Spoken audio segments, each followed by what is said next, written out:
What's going on, everyone? Welcome back. Today, we've got our Week 10 fantasy football running back starts and sits for every single matchup, so make sure to tune in. If you enjoy, hit that like button, subscribe, give us a follow on Twitter at AllDayPigskin to continue interacting with us there. Let us hear it in the comment section. Do you agree, disagree, along with any other questions you guys might have? We will do our best to answer them all. But with that being said, let's get right into it. Today's video is brought to you guys by Birddogs. And look, I know we're all searching for that perfect pair of shorts or pants that offers the best style, the best comfort, the best bang for your buck. Well, guess what? That search is over because Birddogs offers all of that and so much more. If you're looking for shorts, they have a ton of options with activewear, casual wear, or even beachwear. On top of that, their pants have a selection of khakis, joggers, and sweatpants. So what are you waiting for? Regardless of the occasion of the season, get yourself the most stylish, the most comfortable pair of pants with a built-in liner from Birddogs.com. And if you use promo code ADP today, you'll get a free rope hat with your purchase. Again, that's Birddogs.com, code ADP, and you'll get a free rope hat with your purchase. Make sure to check out birddogs.com, link in the description, and we kick off Week 10 on Thursday with the Falcons at the Panthers. These two teams met only a couple of weeks ago, so pretty fresh in our minds, but there's a couple things we have to address. For the Falcons, Cordero Patterson returned from IR this last week. All things considered, had a pretty good outing, but if you look at it, it was the 2 touchdowns that kind of saved his day. Tyler Algier, more rushes, more rushing yards. But I do anticipate that as, these next couple of weeks progress, Cordero Patterson's volume will kind of go up and up, similarly to what we were seeing prior to his injury. But Algier and Caleb Huntley on the short term, I don't think will be going away. That's why I want to highlight with Cordero Patterson, his upside right now is limited. And I kind of have him that running back 2, running back 3 range for the short term. For the Panthers, look, D'Onta Foreman absolutely disappeared compared to what he did versus the Falcons the week prior. Look, the Bengals completely went up on the Carolina Panthers, were blowing them out from the start, and Carolina had to abandon their run. So it was that type of situation. Now, versus the Falcons, we'll see who the quarterback is for the Carolina Panthers. That will have something to say about all of this. But I think Foreman, similar type of situation, he's going to bounce back. I have him in the running back 2, running back 3 category because maybe Chuba Hubbard returns. Now, if I had to guess, it being a short turnaround, Hubbard didn't play in Week 9, probably not going to play in Week 10. If he does, I still think that Foreman, again, similar type of situation, short term is the guy, but I have him more in the running back 2, running back 3 range. Maybe long term afterwards, it's going to be more of an even split. But for now, I'm just going with the top 2 guys, maybe a little bit of chalk, but hopefully you do realize that, some of this upside right now in the short term for Patterson a little bit limited. And then maybe for Foreman, it's as high as it's going to get. Long term, it's going to be a little bit scarier. Then we go to Seahawks at the Bucs. For Seattle, super easy. Kenneth Walker. I mean, since Rashad Penny has gone down, he's played like a top 10 running back. I mean, you can even say top 5 running back. He's been sensational. Yes, the Buccaneers defense is a tough matchup, but he's getting all the opportunities. He's getting the volume. He has the trust of all his coaches. You're firing up Kenneth Walker regardless. For the Bucs, Leonard Fournette, I really contemplated having Leonard Fournette as a sit. And if you have him as a sit, I would have 0 issues with that. The reason being, first and foremost, the Buccaneers' offensive line, absolutely god-awful. That's not their fault. A lot of injuries there. And therefore, they cannot establish the run. Leonard Fournette almost splitting carries with Rachaad White. Literally, the only reason Leonard Fournette is giving you some type of tangible value is because he's catching like 4 to 5 passes a game. Other than that, he is, worthless. He's going to be one of the biggest busts in fantasy football this season. And you might be surprised, well, why do you have him as a star with all that being said? Look, I still think that in PPR formats, he's giving you something, like I said, in the pass catching department. I have him as a running back 3, though. I do want to stress that. His upside, very, very limited. I'm kind of more looking at it from a matchup perspective, the Seahawks defense has been very up and down, so I do think there's some upside here. But Leonard Fournette, I mean, you're going to be lucky to get double-digit points. What you're hoping for is he gets in the end zone, and that kind of salvages his day. And I do think that there is a possibility of that here versus the Seahawks, and what could be an kind of surprisingly high-scoring game. And then I'm sitting Rachaad White just right now, not the time for him. Afterwards, Lions at the Bears. I'll start Jamal Williams, and I'll probably start DeAndre Swift. Now, the thing with Jamal Williams, he outrushed DeAndre Swift by about 20 carries on Sunday, which is insane. But it's pretty clear to see that DeAndre Swift still isn't fully healthy. And that's why I'm saying here that DeAndre Swift, you could argue, is a sit until he's fully healthy. And that's what makes this a tough running back situation for fantasy purposes, because the Lions aren't going to tell you how many carries DeAndre Swift is going to get a game. They're not going to tell you how much he's going to be utilized in the passing attack. I'm more so looking at it from a perspective, if those things remain unchanged, at least he has the benefit of facing an awful Bears defense. And there's some upside there, but I'm not going to lie to you guys. I much more so prefer Jamal Williams. But you should also realize that switch between Williams and DeAndre Swift could happen in the blink of an eye.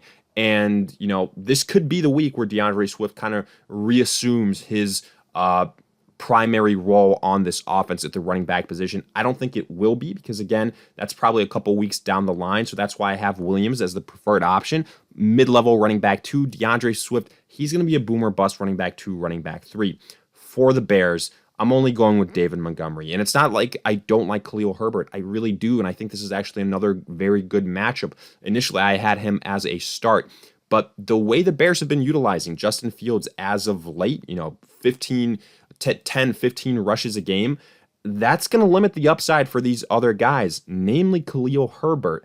And I don't see that changing here, especially versus this Lions defense. So for that reason, I am sitting Khalil Herbert. Maybe this is the game where Justin Fields won't have to rush it as much, and that's a very real possibility. But Montgomery is still the primary guy here, so I will be sitting Herbert. Montgomery, to me, is kind of a low-end running back 2, but in this matchup, mid to high-end running back 2 upside. Then Browns at the Dolphins. I'm starting Nick Chubb and Kareem Hunt. I mean, Nick Chubb is like a top 3 running back in fantasy football across all formats. Coming off the bye week versus this Dolphins defense, you're starting him. Kareem Hunt, as I say pretty much every single week, he is kind of that PPR flex option where he gets you around 10 points and you go with that. For the Dolphins, look, I'm sitting both Raheem Mostert and Jeff Wilson. Before, when Jeff Wilson wasn't on the roster, it was easy. It was Mostert. Okay, Chase Edmonds isn't really featured in the offense. You could go with Mostert. But now with the Dolphins trading for Jeff Wilson, a guy that's, familiar with McDaniels here, it's going to be tough. I think it's trending towards a running back by committee. Jeff Wilson looked like the better running back. And we need some time, again, for this backfield to reestablish itself, to see who the primary guy is going to be, or if it's going to be a running back by committee, which we saw so often in San Francisco. So because of that reason, I'm going to be sitting both Mostert and Jeff Wilson here, at least in the short term. Then Broncos at the Titans. Only running back that you should be starting here is Derrick Henry. It's not even close. The guys, he's a good thing, top 5 running back, especially in standard formats, so you have that. But for the Broncos, look, they just traded for Chase Edmonds. Their offense is awful. Without Javonte Williams, it's been a horrendous situation. They won't commit Philly to Melvin Gordon. Latavius Murray is stealing opportunities. Now you throw in Chase Edmonds. It's a backfield to completely avoid. I don't want anything to do with any of these Denver running backs. Moving on, Vikings at the Bills. I'm starting Dalvin Cook, and I'm starting Devin Singletary. I have Dalvin Cook as a high-end running back 2, just not quite getting the same effectiveness, efficiency in the rushing department as years prior. This last week, if he didn't have that touchdown that he caught through the air, would have been a very disappointing performance for Dalvin Cook. For the Bills, I expect them to bounce back here versus the Vikings. Devin Singletary, to me, is a low-end running back 2, probably in the running back 3 border as well. Afterwards, Texans at the Giants. This one gets a little bit easier. You start Dameon Pierce, Barkley coming off the bye week versus this Texans defense. He is a top 3 running back. Not that that hasn't been the case all season long. So both these guys, very solid plays. I have Dameon Pierce as a high-end running back 2, Barkley as a top 3 running back on the week. Then Jaguars at the Chiefs. Again, only want to start Travis Etienne here. He has been sensational since James Robinson departed. This is kind of what we envisioned at the start of the season. Hopefully you were patient, and now it is paying off big time. I anticipate that will continue to be the case here versus the Kansas City Chiefs. I have him as a borderline top 10 running back. The only thing that's going to hurt him is if the game script becomes very negative and the Jaguars have to abandon the run. So keep that in mind. Very possible versus a team like the Kansas City Chiefs. Speaking of the Chiefs, you don't want to start any of their running backs.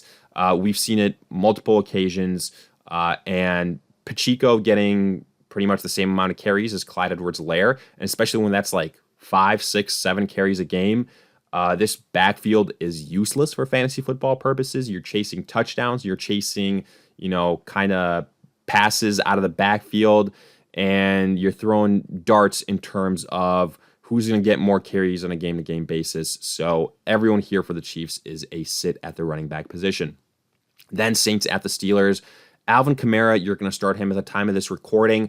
Saints still haven't played. Video did come out of Kamara's incident during the Pro Bowl these last couple of days, but doesn't seem like to be necessarily anything new. There hasn't been any word from the NFL about that, so I'm treating it as if nothing has changed with Alvin Kamara. He's still the guy. I have him as a low to mid-level running back 1, obviously assuming that it's Andy Dalton still under center. Then for the Steelers, Najee Harris. Again, he's going to be one of the bigger busts of the season. I have him as a low-end running back 2, but you're going to start him because he's going to get the volume. He still gets pass-catching opportunities, and he's the main guy in red zone situations, but I just don't have faith in Najee Harris. He's not what he was last year. The Steelers aren't what they were last year, so keep all those things in mind.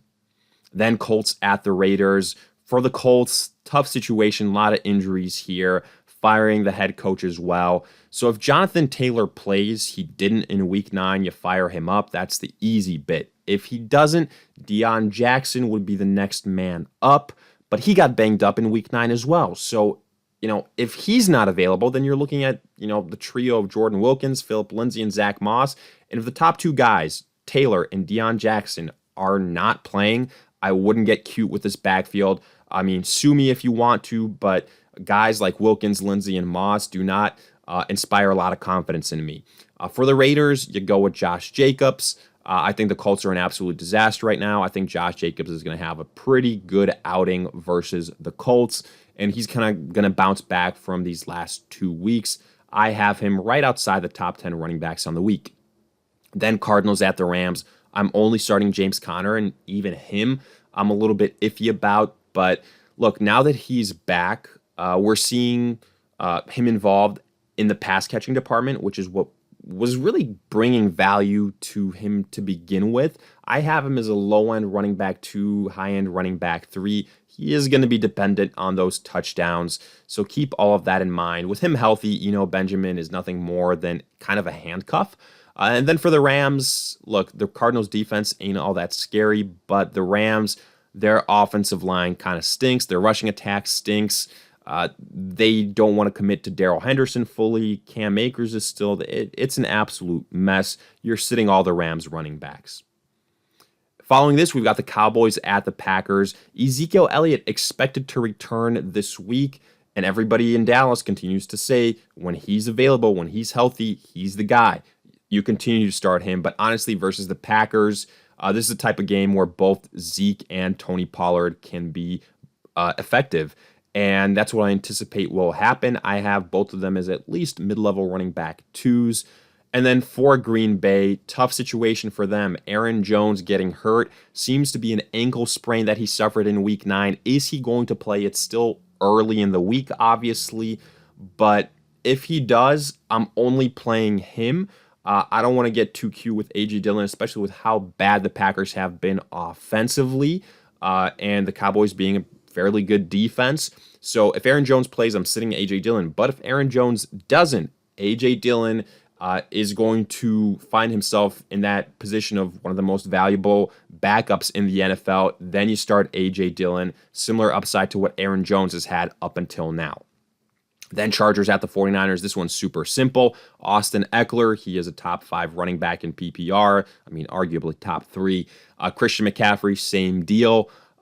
You're firing up both of these guys. McCaffrey has the higher upside because he's facing the easier defense, but either way, both these guys, awesome options for fantasy football. Then Commanders at the Eagles. I am only starting Miles Sanders here. It's pretty simple. He's getting the volume. He's in the much better offense. He's got the better matchup, and we know what his volume will look like. We cannot say that for Washington with Brian Robinson, with Antonio Gibson. So Miles Sanders, to me, high-end running back too. I'm not chasing the touchdown with Kenneth Gainwell from last week, so I'd suggest you do the same. But then for Washington, this is why I said this is one of the most frustrating backfields last week and in weeks prior, because you don't know what you're going to get. One week it's this guy, then it's the other, and they're both kind of getting like 10 carries a game, nothing special. And again, Antonio Gibson, this last week, he didn't get 7 catches like he did in week 8. And what do you know? He kind of had a bust of a performance. So now he's facing the Eagles. Tough matchup. I think you're better off sitting all of the Washington running backs here. But with that, we wrap up our Week 10 fantasy football running back starts and sits for every single matchup. If you enjoyed, hit that like button, subscribe, give us a follow on Twitter at AllDayPigskin to continue interacting with us there. Let us hear in the comment section. Do you agree, disagree, along with any other questions you guys might have? We will do our best to answer them all. But in the meantime, we'll see you guys in future videos.